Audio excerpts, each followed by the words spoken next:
Today, I'm going to speak with Jasmeen Hana, an incredible being and the founder of Bliss School, the Blue Lotus International Soul School. It's a sanctuary for the soul's journey of emergence, rooted in ancient wisdom of Egypt, while also honoring other ancient universal wisdom teachings from around the world. Jasmeen supports beings into shamanic processes of deep transformation. She is widely studied in various fields and grew up in Egypt with an Egyptian father and an Austrian mother. Through that, she has connected deeply to the culture and her ancestors from a young age. And on her ancient Egyptian path, the blue lotus has become her totem medicine. She has lovingly served it in her world travels since 2014. Jasmeen also has been facilitating with ISTA, the International School of Temple Arts, since 2014 and offers ceremonies and rituals on her travels. She also offers journeys on the Nile each year, visiting the ancient temples as well as a yearly pilgrimage retreat to Samothraki in Greece. For more information on Jasmeen, you can visit her website on www.bliss.school. This is an intimate conversation about the transformative process we are in as a collective, the struggles and difficulties that come with it, and what we can learn from the ancient Egyptian culture and from the wisdom Jasmeen has collected through her studies, travels, and her dedication to this path.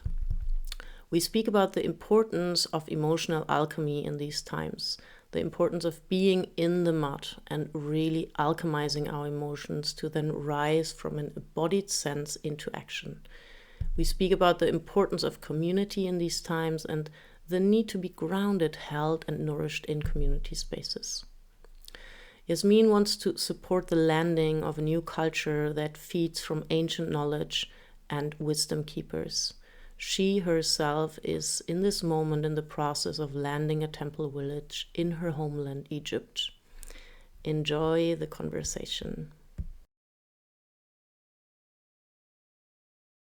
Hello, Jasmeen Hana. Hello. Yeah, it's such a pleasure, such an honor to have you on this podcast. I've been listening to your life story that you have recorded, and I've been really, really touched that you share on your own podcast, Rising from the Mud, on Spotify. And where I come from and why I've invited you is that I'm right now very moved and touched by what happens in our world, and I really feel so much like collective ripples that I can't seem to be separate from anymore. And yeah, I'm especially recently, like the last month, I feel actually a lot in the mud, I have to say. And sometimes it's hard for me to rise from it and to rise beyond it and above it. And I love your theme, from the lotus and and just hearing your life story, hearing all your experiences, and your deep rootedness and just devotion to this Egyptian path just made me want to speak to you and hear from you how you're doing personally also with where we are collectively, and also what we can learn from your wisdom and the wisdom of your culture and more ancient knowledge, because that is what I feel is the only thing that I'm really seeking right now. So far as an introduction, and maybe you just want to share a bit openly, like what these questions do to you, how you feel personally about that at the moment. And then from there we go deeper. Thank you. Yeah, thank you so much. These are such essential questions, and they're so deep and so important. Yeah, where we're, the thing is, we can, as you shared, not separate ourselves from the collective anymore. It's the one soul, the one heart of this earth. And that separation creates isolation, creates dis-ease, um, closes the heart off. And so we're all involved. Like, we cannot avoid being connected, or we go into deep separation, which creates a lot of somatic detachment and leads to depression and sadness. And these are big themes. Um, and where we're now, I feel like we're just about to touch onto the cusp of something. Like, my sense is there's still a lot more that is going to reveal itself. And it's exciting and thrilling and terrifying at the same time. Is that me? So yeah, we're just on the cusp of something. I feel like we're collectively moving towards which in happened many times on our planet, as the disintegration of a civilization into an emerging new civilization. And this emerging civilization is, in a way, deeply connected to heart and soul, but at the same time, there's also the complete opposite of that. So, as some of us are more and more inclined to really reach into the soul and into the heart, others will be more separate than ever in the illusion of separation. So, this going into the mud, I feel, is a very important process, which is the place of feeling. And in the Egyptian, if we're looking at from the Egyptian cosmology, it's the place where we start the journey. And it starts with Uset or Isis, actually. This is the beginning of the journey of remembrance. And here in this part of the journey, one of the important medicines is to feel the tears of grief, of ever being separate. And I do feel that's a very important part of the journey. To want to rise without going into the mud is almost impossible. It's unnatural. It doesn't exist anywhere in nature. Everything starts from the dark, starts from the seed, starts from the unseen, and then rises from there. And when we start this journey as a human being, we go deep down into the base. And there we find a lot of emotions. There's a lot of our old fears, there's sensations that maybe we don't even know we have there, related to our deep, deep past. So Uset is a memory line. She's the water line. She's the DNA. She's the ancestral line. And this doesn't have to be a terrible thing. It can be beautiful when it's the part of remembering, but it's the part of also purging and clearing. And I think you know what I mean by that. And I think many of the beings listening know the importance of this. This is the breath work. This is the ayahuasca ceremony. This is the somatic de-armoring. This is the ecstatic dance. This is everything that moves the energy that is stuck in the body. And this is a very important process of creating more flow through the body. Things need to move. Uset is water, Isis is water. The water needs to flow if it's been stagnant for a very long time. And this is the process that happens in the mud. It's the process of, you could call it the emotional alchemy, if you wish, but it's just a part of remembering and not even making sense of it. This is the important part. In this process, it doesn't make sense. And there's no point in trying to make sense. It can feel a little bit chaotic, a little bit maddening, a little bit out of the box. And this is an important part of the process. And then there's many steps that happen after there, but this is the first one. And it's not for nothing. It's the devotion here, the devotion to unite with everything that's pure and true in our being. It requires a key, and that key is devotion. And so even in the deep mystery schools of Egypt, big foundation of it was the Uset and Osiris, the Isis and Osiris and the Horus school.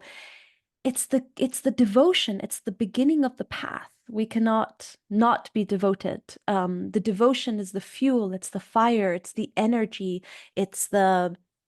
Uh, it's the motivation and the inspiration to go and to move forward.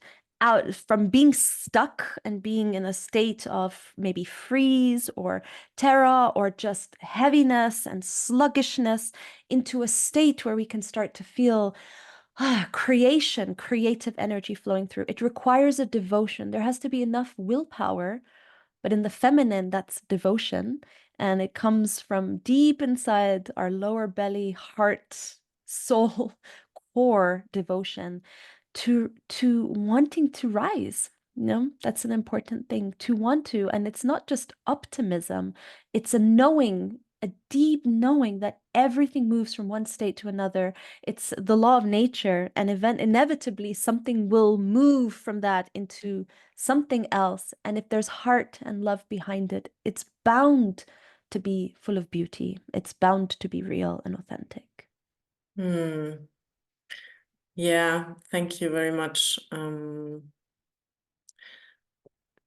I just feel like in this moment in time, the process of this alchemizing that you are describing feels somehow changing for me. Like it is not enough anymore that I alchemize, but it is more like a collective alchemy process. And I feel personally there is like so much overwhelm in like, okay, where do I start and how do we collectively alchemize?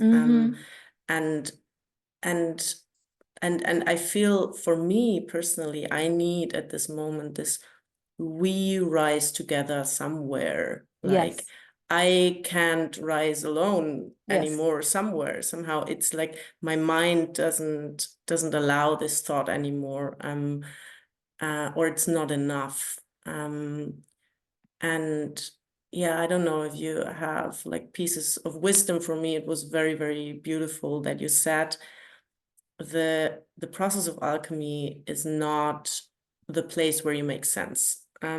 Because for me, like my biggest like challenge, what I see also often is like the sense making of where we are at collectively. Okay. Yeah. Yeah. Yeah, I hear you. It's thank you. Um, so in that personal journey, it leads to a magnetism to others that are inevitably the soul tribe around that happens in that process. And I know that happened for me. It's only when I dared to start that process that suddenly, boom, I was surrounded by incredible beings that supported me. And that happens again and again. It's when we go into deep isolation with it that we're not able to lean in to something that is the tribe, the community, the family, whatever you wish to call it. I'm currently in the process right now of creating a community temple space where exactly for this purpose is we need each other. And it's not we need each other because I can't take self-responsibility anymore, so I need to lean on you and you fall down and the other one falls down because no, there's a lot of spine in it. There's a lot of deep responsibility. But because we're self-responsible, we know we need to actually connect with others, right? And this is what's emerging now, I think, more and more in the world. There's a lot of communities. I mean, I'm a huge advocate for regenerative communities where you're also regenerating the earth as well as yourself, your body, as well as the group field. And this has been the world I've been in for quite a while, is the being together with others. And I think this is really an important step. But there's something about going to look for your soul tribe or family. You're not going to find them. It's by doing this inner work that you magnetize it, right? And then something happens. And I do feel then the collective pulse, the wave comes from there into really creating a more global impact. But again, it can't be planned. It can't be something that's sat down and thought through. It's not another clever idea where someone's like, okay, let's do this and let's do that and let's do a Zoom call and talk about it. It's coming from a deep embodiment. There's an embodiment piece that's so important. And I think a lot of people feel helpless that they can't do things in the world, even though they want to. But this is why this first step is so important. The embodiment, the feeling it all so that the soul can land in the body, deeply anchored down, all the way down into the root. The root needs to be cleared sometimes. It's messy, it's ugly, it's beautiful, it's terrible, it's amazing, it's all of it. And that we do not feel like we do it alone is really important. And most of these kind of works do happen in group spaces. And it's important maybe to lean into going to such events. But the next step after that is where I'm actually at in my personal life, is the creation of temple community spaces for this, so that those who are on their knees crying, those who deeply long for, it's like I'm done, I'm at my edge, like what you shared so beautifully and vulnerably. Now what? There has to be spaces for that, and that's currently what that's the phase of my life right now that I'm in, is that awareness of that. And takes a lot of vulnerability to say I can't do this anymore, this whatever this is in this life. There's so much more, and I'm ready for that. So how to even begin? And mm, there are spaces for that being created. Yeah.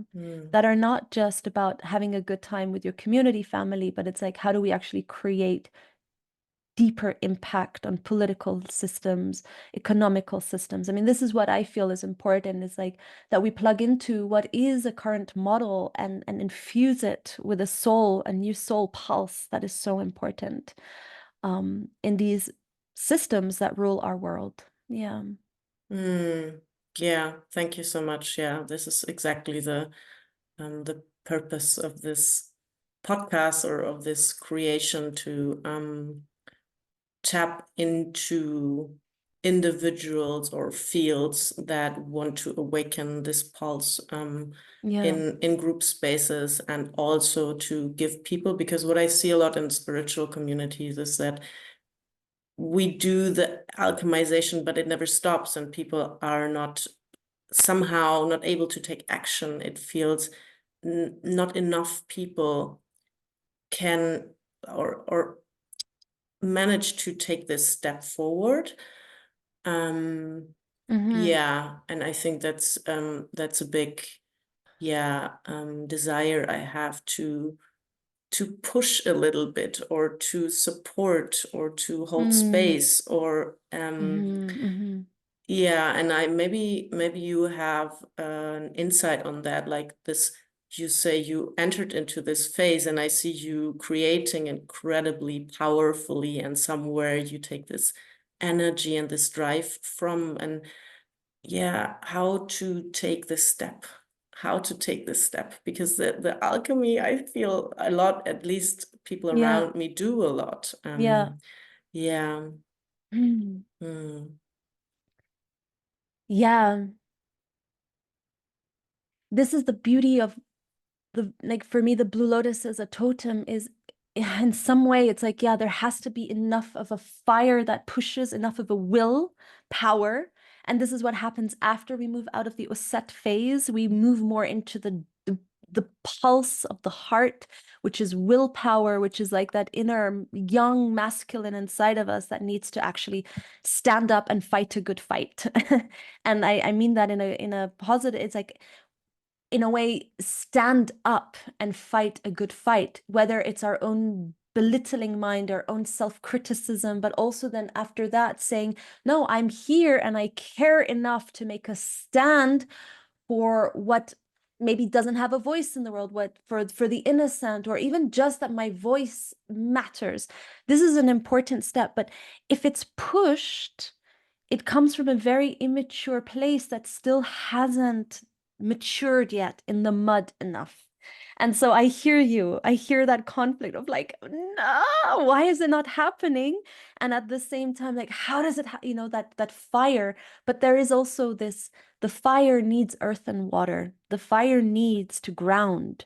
And we live in such a fast-paced world. Everything is so fast, happening all the time. A lot of us just really need to ground deeply. and to come together and to listen. So yes, action can be taken. Beautiful actions are taken. Um, but when it comes from that place that is like, I need to do something, it can only go so far. As like something now is return to the earth, return to the rootedness, the interconnected of the we-ness, the group field, connected together, having spent enough time together, listened together, been intimate together. I think this is the important step, is to actually join and network on earth, within community, with land, with garden. And then from there we can, that's what, that's my honest heart sense of it. And I also feel I'm an Aries. I want to move forward all the time, you know, Mm. but I can bring my little pieces. But what I know right now is everything is moving faster and faster and faster. It's a time to slow down more than ever and know that the right people come together. They truly do. And yeah, I trust in that. I trust in the timing, and that I can only keep showing up and having enough desire and will in my heart to say, I'm here. I'm showing up I'm here. Use me, life. Use me, life. Use me. Put me in my right place. Please put me in my right place. And then to be patient and not take any immature, impulsive actions, because that's a lot of energy that goes somewhere, but maybe it's not leading anywhere, you know? So I feel you, sister. I really do. This is my like, there's so much fire and air in me. I'm like, no. But then in the moments when it's least expected, things just all fall into place with some beautiful divine synchronicity.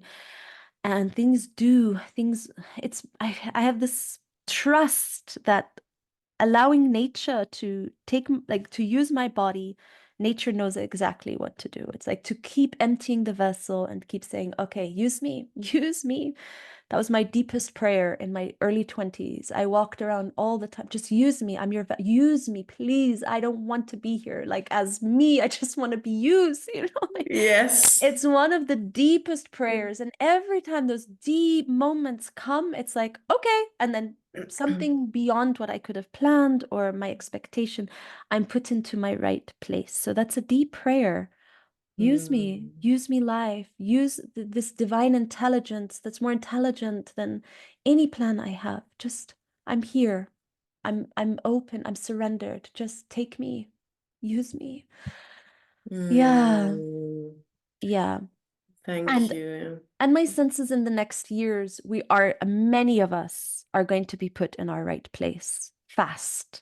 You Mm. know, there is something that's emerging in our world. It is also, the 2025, the Shambhala impact. Things are moving in the cosmos here on our earth. You know, we're interconnected. Things are changing. Our world is not going to be the same in a few years, whether it's AI, whether it's whatever happens. Our world is changing fast. So I think now is a good time to deeply breathe and slow down and be in the state of utter surrender. So we do end up in our rightful space. Yeah. Mm. It is so many things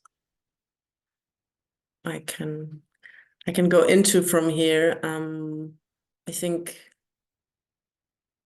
one personal question I would like to ask is, do you always have trust into this narrative that a new civilization is rising and an old is falling? There's a lot of like narrative around catastrophe and climate catastrophe and wars, like the media Mm, is very, very mhm, intense. So it's a very personal and intimate question, because I think that's what we need, desperately trust and devotion and a mhm. deeper prayer. And yeah, do Yeah. you Mm, mm, mhm. Do I feel catastrophe could be a part of that? Yes. no, I mean, yeah, do you trust? Yeah. Do you Yeah, trust? I, Yeah. yes. Trust is one of the big words of my life. I trust something more than I trust humans. Like I will trust something deeper in this world, in this universe, call it the something, the core, the pulse of love and everything, more than I may trust a human being who is in front of me, pretending to be something. Um, I trust life. I trust this sacredness of life. I trust the intelligence of this life. And sadly, which was a thing I battled with for a long time, is like, why does it have to bring pain to people? Why does it have to be so painful? And I mistrusted you could call it the dark mother or this for a long time. I mistrusted creator as that. Um, the years I was, very strict vegan and so much in wanting peace and and light and love in the world. And I had such a deep mistrust to the dark mother, if you want to call it like that, or to the darker aspects of creator. Why do animals need to eat animals? Why do we kill each other? Why is there war? Why do we even need to eat? Like, what? So much destruction for creation, and also sometimes it's so painful, like to watch. Like, why? So yeah, since a girl, if I watched an animal eating another animal on Discovery or Geographic channels, I was crying. I was like, that's so mean. Like, why do you do that? Why? I didn't trust that love that is created. I was like, how can you call that love? How can you call that love? Oh, and this went on for so many years. Like, yeah, like almost like a blocking out of this trust to this intelligence because, yeah, it brings pain and it brings so and so. But the deeper I've gone down on the path, especially with the dark feminine, dark mother path. Also, there's of course the dark masculine aspect. There is something around staying in the core of that polarity and being at the center of that polarity, not being, swayed from side to side, but kind of like just in that surrender in between the pull of polarity. And maybe there is more ecstasy than we realize in an animal eating an animal. Maybe there is a state of ecstasy in all of this that we're not even aware of. But if we tune into the subtleties of creator, it's ecstatic. And this is where I'm finding more and more my desire to lean into is rather the why or the this or the that, is to move into that state of ecstasy, which everything is destroyed and created from, and lean in and surrender to that, and perhaps create more from that space, which requires trust. So I trust there is something deeper inside all of us, and that it moves in a deep state of ecstasy. And maybe this is what came through the deeper the tantric path, the merging of dualities, is that there is a pulse, there is a vibration, a subtle vibration. And yeah, and to not just be caught up with the outside of how it looks like on the surface, but actually what's deeper underneath that current.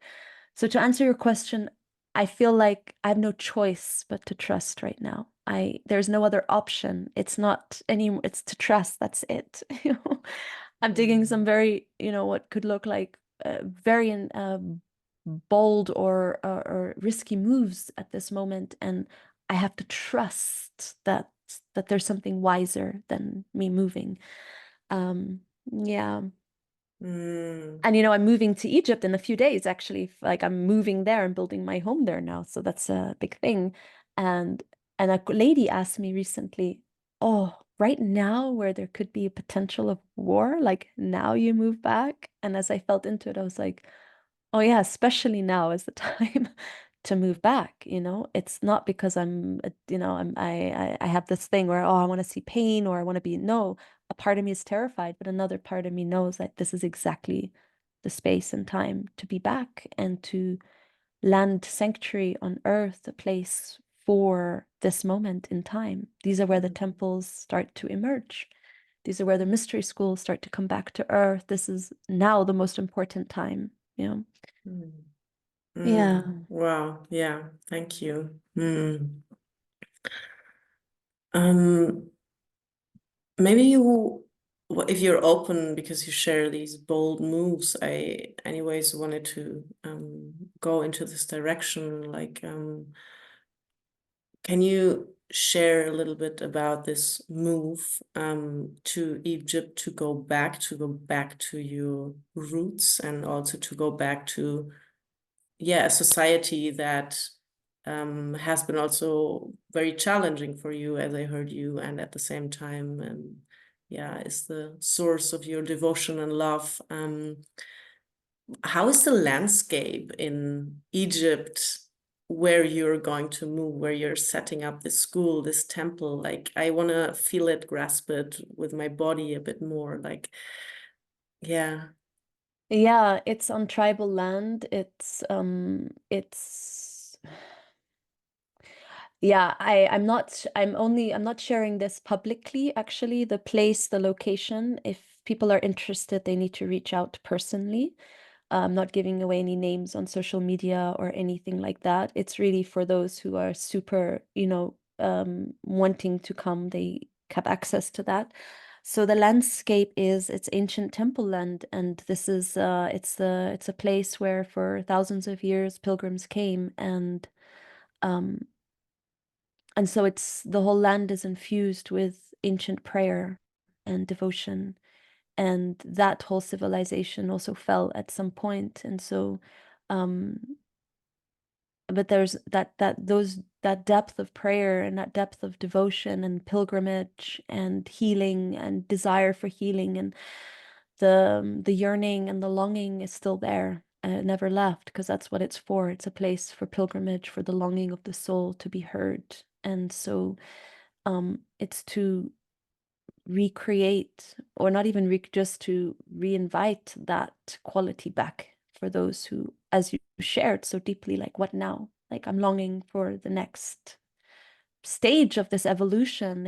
I can't stay here anymore. I need I need to grow. And so it's a place for listening, it's a place for reconnection, and also to meet other beings in that same place, so that we can, as you share, not do this together, but to alone, but to rise together. It's a time to rise together. It's a time to grow the lotus in the Nile. It's a time to reconnect with the local community, to understand and learn from their wisdom.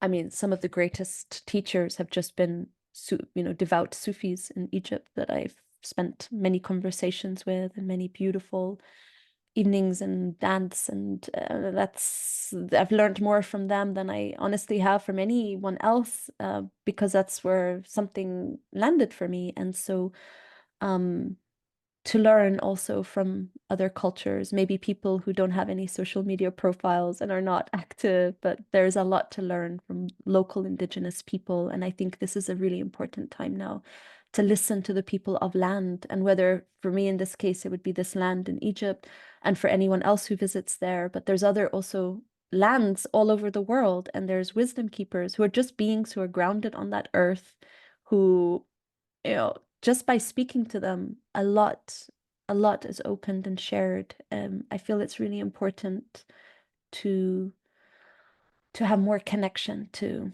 indigenous people, and not to come take from them, not to want to take, but to actually want to co-create with them, or if they're open, or even just to connect. And yeah, if they're open to that, yeah. Um, yeah, like, more and more I'm interested in the beings who are creating things on Earth, and who are listening to the Earth, and who are really working with creating these new villages or ecosystems. It just feels like that's what's needed. We all need to eat. We all need fruit and vegetable. We all need, intimacy. We all need something that's connected to Earth. We cannot not live away from Earth. And as we go more and more into tech, and tech takes us further and further away into the ethers, I think we really need to ground more. Yeah, so part of this is also like, how do we work with clay again? How do we work with fire? How do we, have direct connection to water and to earth and animals, and, like, again, come back to something that is so wise. Yeah, thank you so much for this. for also bringing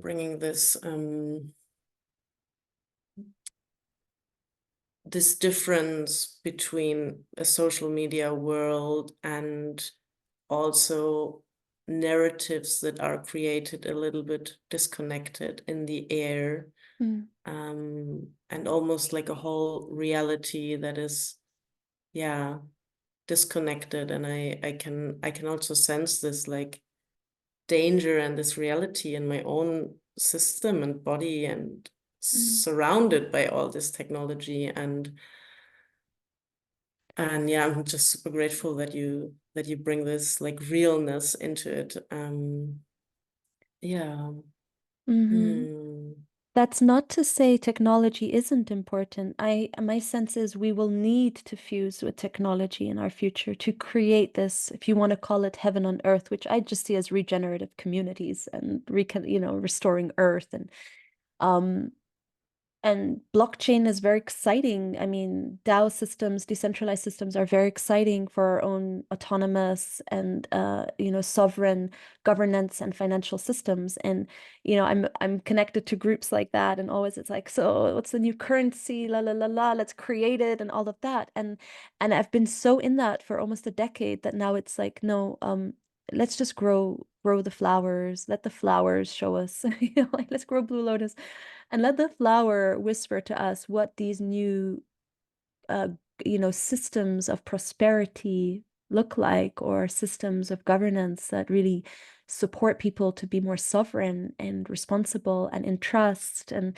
so I'm fascinated by how technology and man can work together, but it can't be technology and then we think about Earth. My sense is, this is just my sense, I may be off, but my sense is from the earth, from the community, from the land, and then it lives through our bodies, and then we create it by working with incredible sophisticated technology that I'm actually excited about. It's Hmm. just the right use of it. Yeah. Hmm. Hmm. Yeah. Thank you. Yeah. Yeah, just need a moment to take it all in. It's a lot of information, and I'm wondering what could be a nice addition to these maybe last 10 minutes, I think is max. Um,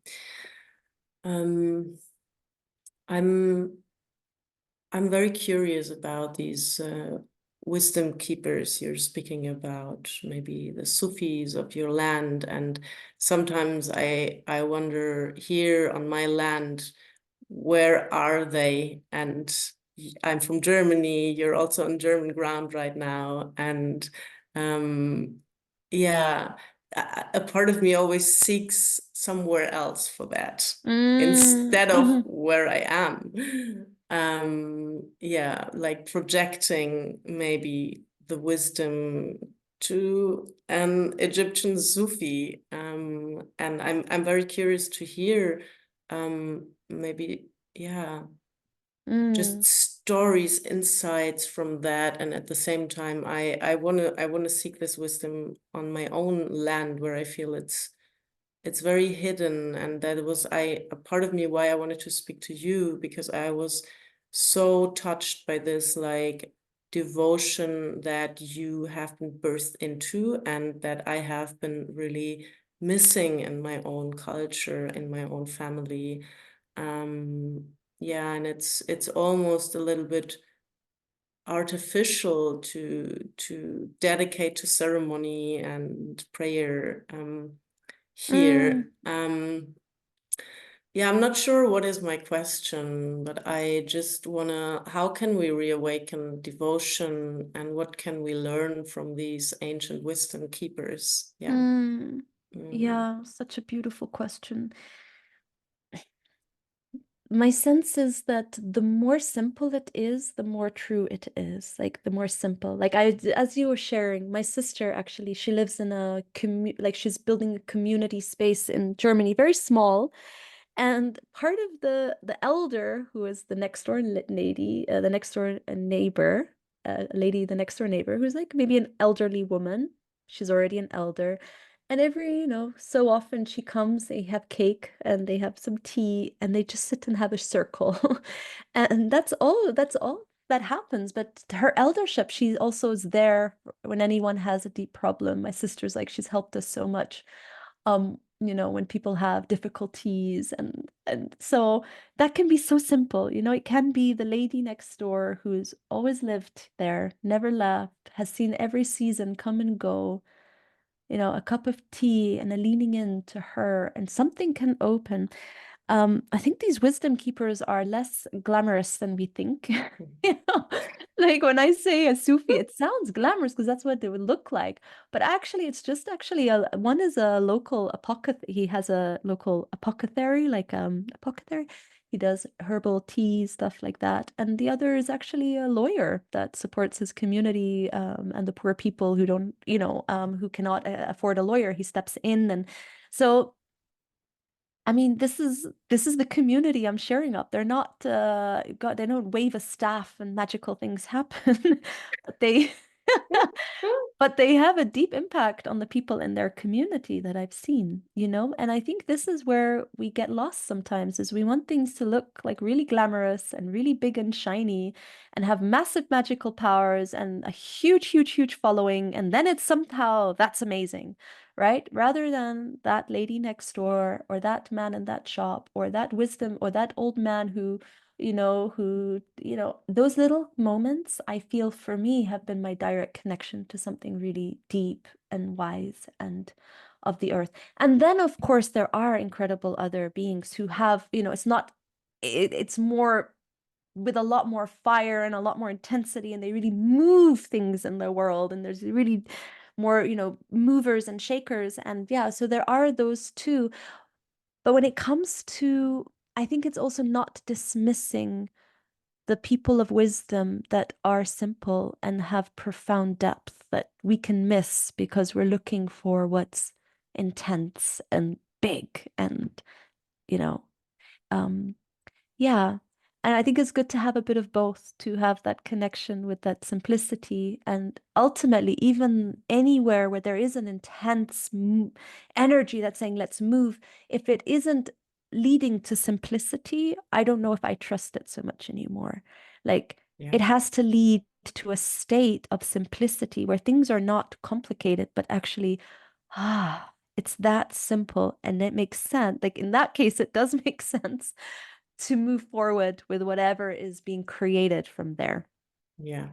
I Yeah, hope the sense. life that you live is the base of everything. No, it shows more than your Instagram and your like big achievements. Like what life do you actually live? Like Yeah, how does that look like? And is it a simple, yeah, beautiful, integrated life in this earth? That's what I look for when yeah, I kind of check people out. And so it's very, very, very beautiful that you bring it to such a groundedness, which I often, yeah, I also have this, like, it's almost an addiction, this addiction for intensity and dopamine, which I also feel I yeah, track that in myself and I yeah, know it, and I try not to live by it anymore. But yeah, I do feel it a lot in the psychospiritual scene. And yeah. there is missed quite something. Yeah. Yeah, and we all have different constitutions, right? Some of us are like more fire and more air, and so there is, and I think the ecosystem needs a bit of everything to thrive, Mm, and the ecosystem of humans that come together. I want to live in a place where there is a vibrant ecosystem of different types of beings, and some who are really silent and watery, and some who have a lot of fire and move forward, and so there is something beautiful about that too, and some who really need to be seen, and some who are more happy in the back, and it's all of it. Um, yeah, but I think we're all like the challenge that I know and the opportunity now in my life that's coming is like, okay, so now people are gathering, people are coming together. How do we actually all make this work? Like, how do we actually really make community work, make our differences work? So I'm not saying I've arrived anywhere. I think I'm just starting this process, but I've spent years and years in group spaces seeing how do we make community work.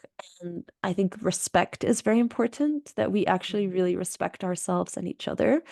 And that word gets maybe missed a little bit or off point. Like this deep respect to another means that you respect their sovereignty and that they're never going to be like you, and that we have to be diverse and we have to be different, and coming out of judgment more into respect, I feel, is important.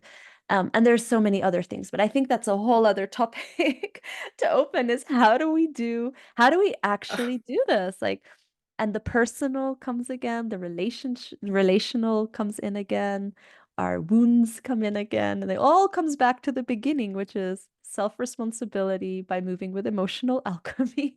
Mm. That part has to keep coming And be carried by magic, because I and have been carry. Yeah. living, like, let's have it for another conversation, but the community topic, I'm very grateful that you bring it. I don't want to open it, but I have lived in a community, founded a community, have been hugely disappointed and burned by community, and still have not given up. And that's my biggest fire. And even now at Yeah. this point in time, okay, how can we make community work and keep the fire burning? And I think it needs to alternate between magic and really being grounded in something deeper. And what I learned from you and talking to you most is this respect, because no matter what I say, like there is always slight polarization in maybe what I say, and you always bring it back to balance. And that's very beautiful. Thank you so much for that, because I feel you really, really embody that respect. And like listening to your podcast, I also could really feel that attempt to not polarize. Okay, all these realities are equally valid. So thank you so, so much for that. And yeah, just for your dedication, for your devotion, I'm very inspired by how you keep this fire up and burning. I'm very, very curious about what you will create in this school. Maybe I'll visit someday there. Yeah, please do. And is there anything else you would like to share with listeners about offers or, yeah, anything that comes to your mind that you would still like to share?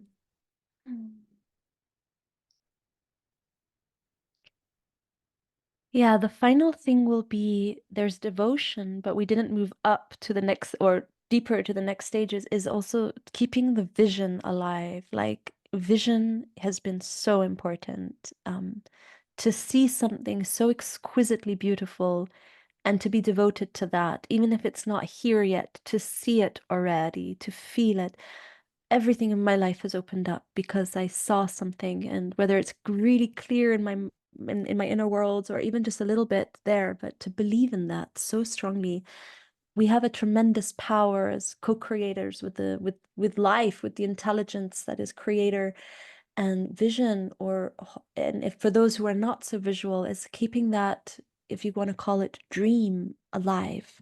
That dream needs to be nurtured every day and to be believed in, and to almost be the wave, the energy, the fuel that moves through our entire life. Like, that dream, to keep it alive. And I feel collectively, if we dream and keep dreaming, something happens. I'm a huge believer in the power of dreaming. And Mm. so, yeah, whatever you're feeling right now, whatever your dream is, and when the dream is something not just for your, like, oh, a better car and a nicer house, yeah, which are nice, but the dream for our world, the dream for this earth, when that's held so sacred in the heart, and like, and felt and visualized, and yeah, something bursts forth from that. The seed, that's a seed, it's the seed. And from there, everything flowers. And so, yeah, please keep dreaming. Yeah. Mm. Mm. Mm. Mm. Thank you. Thank you. Yeah. Thank you so much for Thank being here you. with me. I could say a lot more, but yeah, I want to keep it in a good energy.